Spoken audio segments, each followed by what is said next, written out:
Bienvenidos a un nuevo capítulo. Hoy estamos en otra muralla de China, esta vez en Pingzhao, Ancient City o Ciudad Ancestral. Esta ciudad cuenta con unos 3000 años de historia, 2800 más o menos. Se creó en el reinado del rey Xuan en la dinastía Zhou entre el 827 y el 782. Era el centro financiero y además una administración de protección contra los ataques de nómadas del norte. ¿Qué les parece si vamos a descubrirla? ¿Vamos? Pingzhao es considerado uno de los conjuntos históricos mejor conservados del mundo. Y lo más sorprendente, durante una buena parte del siglo XX, queda muy al margen del desarrollo que transformó otras ciudades chinas. La falta de inversión y de grandes proyectos de modernización hizo que el centro histórico no cambiara casi en 600 años. Esto, que durante décadas fue visto como un signo de atraso, terminó convirtiéndose en su mayor riqueza. La ironía es que gracias a ello, Pingzhao conserva casi intactas sus calles, patios y edificios históricos, un legado que en 1997 le vale ser declarada Patrimonio Mundial de la Humanidad por la UNESCO. Bueno, encontramos este mercadito que está hermoso. Algunos de los precios son, por ejemplo, 18 yuanes los dumplings, que son unos dumplings chiquitos. Waffles 10 cada uno, tiene chocolate, frutilla. O sea, es un lugar que vende cerdo y te pone un cerdo en la puerta, para que veas lo que comes. Se ponen un cerdito acá, pobrecito, que se lo van a comer. Y estate atento que se viene el ebook de China para que planees tu viaje con toda la información que necesitas. Yo creo que uno de los detalles que sorprende un montón acá en la ciudad es que cada detalle de las construcciones está súper bien hecho. O sea, miren lo que es. En todos lados son como réplicas una al lado de la otra. Y hasta en el techo, las vigas, las columnas, todo tiene detalles en madera, en color. O sea, no hay un solo milímetro de este lugar que no tenga semejante arte en las paredes. Yo creo que eso le agrega y crea como una atmósfera que te remonta a miles de años atrás. O sea, te sentís que estás caminando sobre realmente un pueblo ancestral. Lo que encontramos muy distinto acá es la cantidad de negocios de alcohol.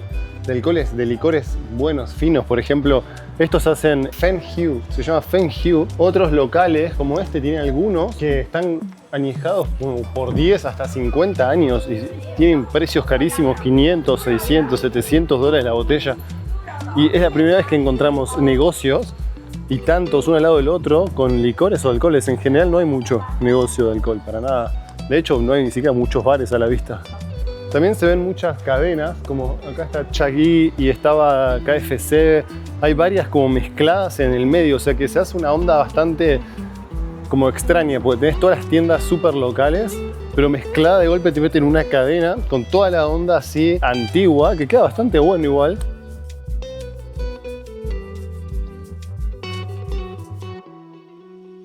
Y no te olvides que encontrás hoteles, transporte, las mejores apps, cómo llegar a cada destino y los presupuestos en Islander Stories Plus, nuestra membresía en YouTube.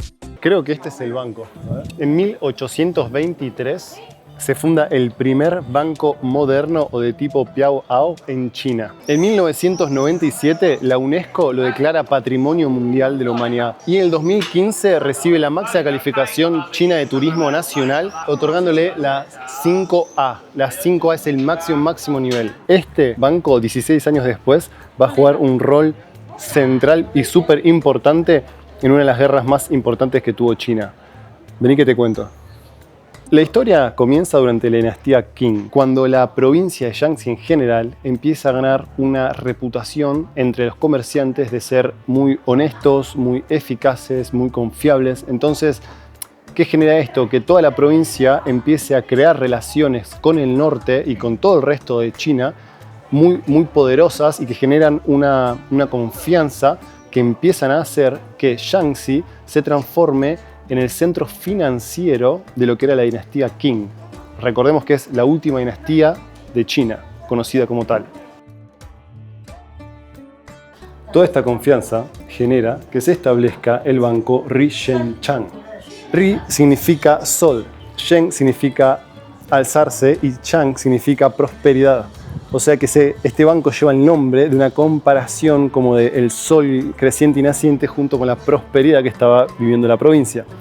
Ahora, ¿qué sucede? Que entre 1839 y 1842 se desata la primera guerra de China contra el comercio ilegal del opio por parte de Gran Bretaña e Inglaterra. Entonces, ¿por qué este banco se convierte en un punto clave de la guerra contra el opio? Porque este banco adopta el primer sistema Piao Ao que permitía depósitos, transferencias y préstamos de dinero sin tener que moverlo físicamente. En una época donde había muchísimo vandalismo y se atacaba los carros de dinero, y además donde hay muchísimos comerciantes afectados por la guerra y donde hay un gobierno que está literalmente combatiendo una guerra. Entonces se necesitaba mover dinero líquido de una forma rápida para poder afrontar las campañas, sobre todo en el este y en el sur. Miren qué rol importante que tuvo este lugar donde estamos ahora mismo y el desarrollo económico. Este lugar se conocía como el Wall Street de China durante la dinastía Qing. Y bueno, súper interesante. ¿Qué les pareció? Y un dato también importante, Pingshao, como tal y en la ubicación que tiene, le termina de dar como ese último impulso que necesita para convertirse en el centro financiero. ¿Por qué? El resto de las ciudades con economías importantes estaban en el sur y en el este, pero son las que empiezan a sufrir las guerras de una manera mucho más intensa. Al estar en el centro norte del país, Pingshao tiene esa protección geográfica. Esto termina dándole, digamos, la cereza de la torta para que se convierta en el centro financiero. La torre increíble que veíamos allá, con un estilo espectacular, se llama Shilou. Tenía 3 funciones. La primera es que era el centro del mercado. Alrededor de ello estaba la principal zona de mercados en la época de la dinastía. Después marcaba el corazón de la ciudad. Cuando la gente lo veía desde el resto del casco podía saber dónde es que estaba el corazón de la ciudad. Y la tercera era que ahí es donde se dictaban noticias y novedades al resto de los habitantes. Antes de entrar a nuestro siguiente templo y contarles la historia mega interesante que tiene, presten atención, o sea, lo que es, para empezar, los pisos de piedra, que además de ser hermosos te reflejan el sol a morir. Cuando el sol está arriba, literalmente no tenés un gramo de sombra a donde refugiarte. El sol te prende fuego. Estamos nosotros literalmente con paraguas. ¿Qué es esto? Ya nos consideramos un 20% chino porque tenemos el paraguas al sol porque no hay dónde meterse, gente. Ahora vamos a ver un templo muy interesante que es el City God Temple o el templo del dios de la ciudad.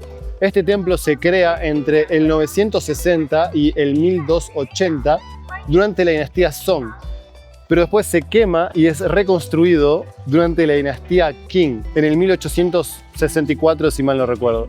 Esto significa que se reconstruye respetando la estructura de la dinastía Song arquitectónica, pero con detalles de la dinastía Qing. O sea que lo hace un templo muy interesante. Vamos a verlo. El City God, o sea, el dios de la ciudad, actúa como un juez y digamos que representa mucho las creencias de esa época, porque actúa como un juez moral, es como el dios de la justicia y todos le pedían por prosperidad, por paz. O sea que es un templo con muchísima representación de lo que eran las creencias y las ideologías de esa época.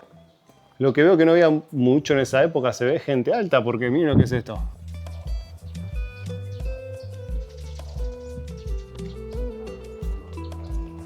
Miren lo que son estas figuras, ¿no? Y ahí tenemos al City God. Este de acá es el City God. Y como decíamos, su función es proteger a los ciudadanos. Entonces miren lo que tenemos en estas figuras. Si uno presta atención, todo esto tiene un significado. Este es el general demonio que se encarga de capturar a las almas malas. Lo que tenemos acá es uno que capturó, pero en realidad no es malo, sino que es bueno. Todo su aspecto así como terrorífico y sus dientes, garras y todo su look, en realidad es agente del bien. Y este es el juez del inframundo. Y lo que es más interesante es que este cartel dice castigo para el mal. Entonces como que está leyendo una sentencia, pero acá atrás tenemos una pagoda llena de budas. ¿Qué significa esto? significa que detrás de todo el mal, y más allá que haya castigo, también se sigue mostrando que hay un camino hacia la reivindicación y hacia la luz nuevamente, pues son todos Budas y el Buda representa la iluminación. Entonces esta escena tiene un significado muy importante. A los ciudadanos de la época los llevaba a pensar que primero las deidades del inframundo te estaban mirando. Segundo, que había un castigo y consecuencias para los malos hechos. Pero tercero, que intentaban incitar hacia la reivindicación y hacia el camino a la iluminación, con el Dios de la ciudad en el medio, siendo quien juzga las almas de la gente y también protege a los ciudadanos. Los que se encuentran a su alrededor, que recién describíamos, eran como sus ayudantes. Y ahora vamos a ir a ver otros elementos y otras piezas que estoy seguro que los van a sorprender. Ahora mismo estamos en el Disan Hall, en la sala del Rey Yama. Esta es una representación del infierno y las torturas que recibían los pecadores.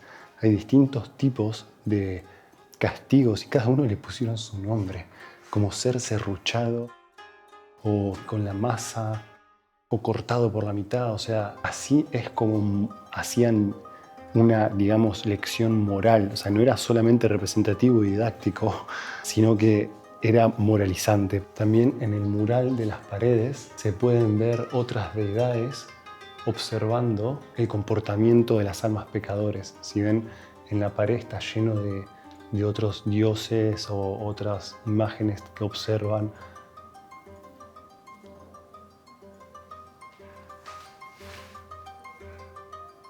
Miren allá, ese de acá, cómo están todos esperando y allá está la deidad leyendo como si se estuviera dictando la sentencia, ¿no? El último que veíamos era el dios de la cocina. Y uno dirá, ¿cómo el dios de la cocina? ¿Un dios de la cocina? Bueno, sí. Sobre todo venerado durante la dinastía Ming y Qing, se encargaba de juzgar el comportamiento moral a nivel familia y la protección de lo que era el hogar, digamos, como lo doméstico, y reportarlo al dios Jade, que era uno de los dioses más importantes del taoísmo. Qué bueno, miren qué loco, eso no tiene ni idea. ¿Ustedes?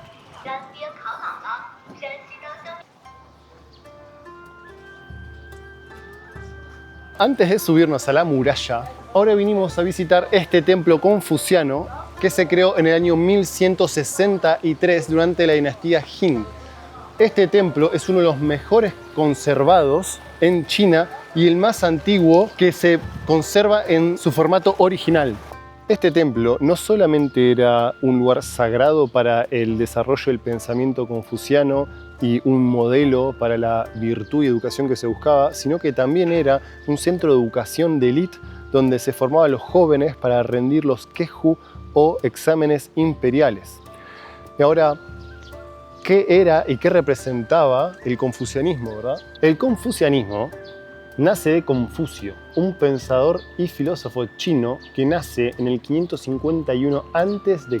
Confucio buscaba una armonía social a través de la educación, la conducta moral, el respeto y la piedad filial.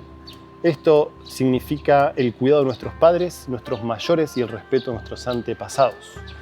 Él buscaba establecer una sociedad ordenada a través de relaciones jerárquicas y éticas. Confucio no solo tiene una inmensa influencia en China, sino en todo lo que es Oriente, incluyendo Corea del Sur, que hace poco lo vimos en carne propia.